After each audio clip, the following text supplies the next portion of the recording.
Hello, I'm Rachel Harbison. I teach kindergarten at Garden City Elementary in Coleman, Alabama. I have a master's and an EDS in early childhood education. I also have my National Board certification in early childhood, and I love teaching kindergarten. The National Assessment for Educational Progress is a test for 4th, 8th, and 12th graders given each year to measure our progress and proficiency as a nation. The figures here are the 2013 reading percentages of 4th and 8th grades.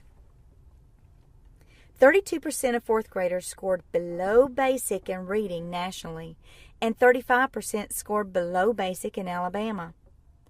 22% of 8th graders scored below basic in reading nationally, and 32% scored below basic in Alabama. Only 35% of 4th graders are proficient readers nationally, and only 31% are proficient readers in Alabama. Only 37% of 8th graders are proficient readers nationally, and only 26% of 8th graders are proficient readers in Alabama. And it's no wonder. I've heard that the English language is one of the hardest languages to learn, and all you have to do is look at this list of words to see why. This is a list of the first 100 most common words in the English language according to the Reading Teacher's Book of Lists. These words comprise 50% of all written text. And how many of these words do you think can be sounded out using the 26 basic sounds of the alphabet that we typically teach in kindergarten? Only 18%. 6 words each in the first and second rows, only 2 words in the third row, and 4 words in the last row. These words are tricky. These words have tricks in them. TH does not say tuh, it says thuh. ER does not say er, it says OI does not say ah-I, it says oi. And OW does not say ah-wa, it says ow. With that in mind, I'm sure you can see the strong need for a unique and effective strategy to get children to learn these tricks. I give children a logical explanation as to why all these wacky letter arrangements make such crazy sounds. My logical explanation?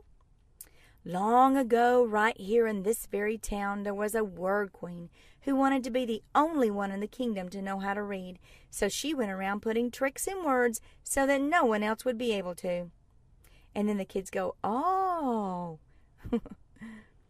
The Word Queen is a program comprised of a system of stories that explains why the various letter arrangements in most words make sounds different from the 26 original letter sounds we are learning in kindergarten.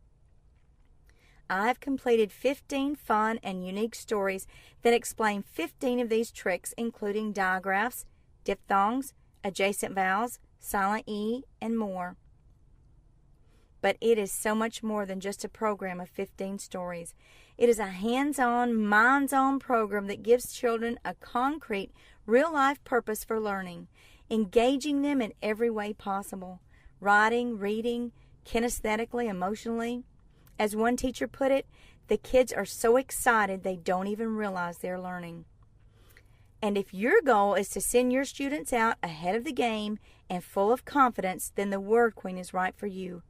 Listen to the next 3 slides and see what the Word Queen has done for these 3 children. These are 3 first-year kindergartners in my 2013-14 class. Our school qualifies as a Title I school, and these children had no pre-K. They knew about 5 letters of the alphabet between them, 0 sounds, and 0 sight words. The 2 children reading Henry and Mudge had never seen their books before this day.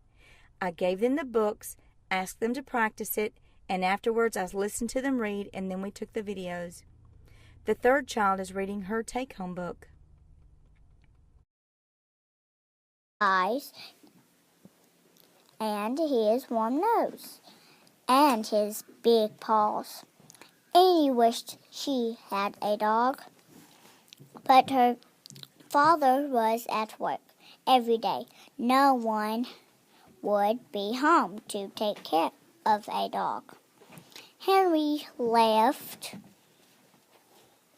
felt sorry for Annie. He remembered how fun it was to get a new pet.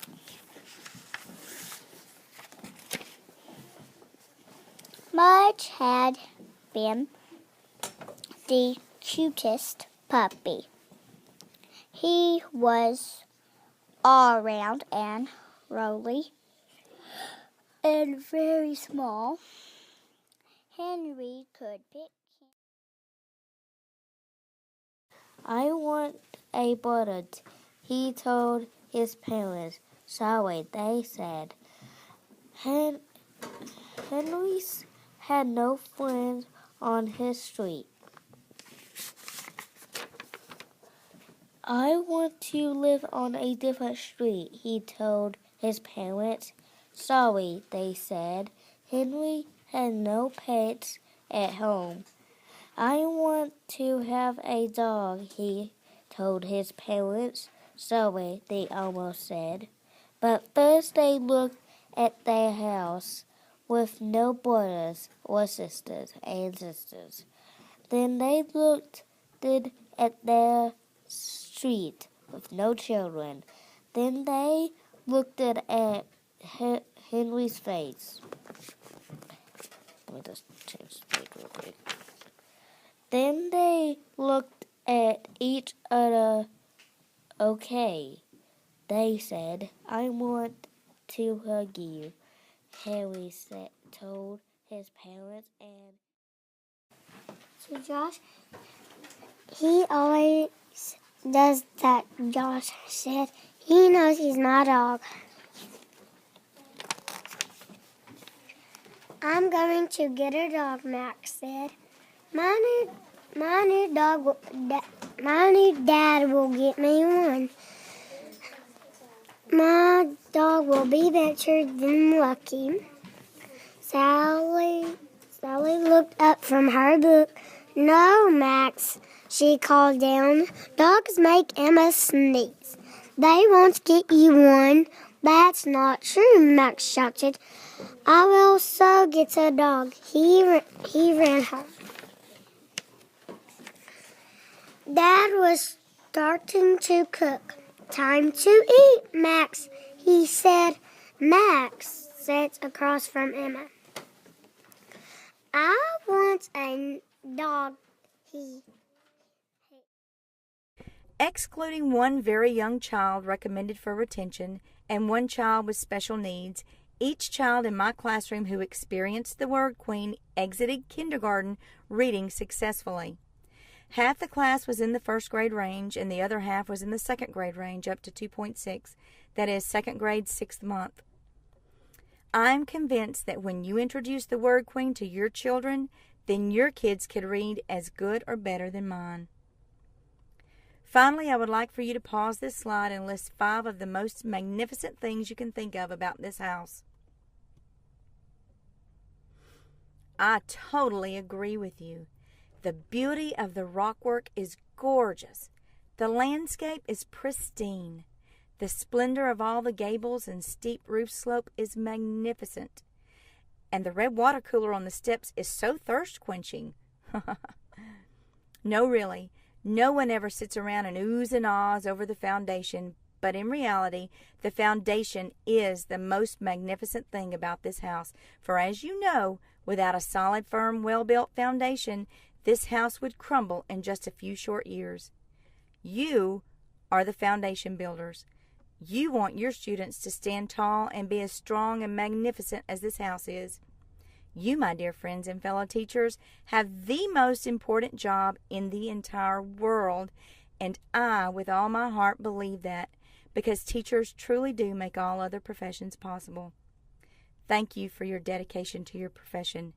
You are blessed, and you are a blessing.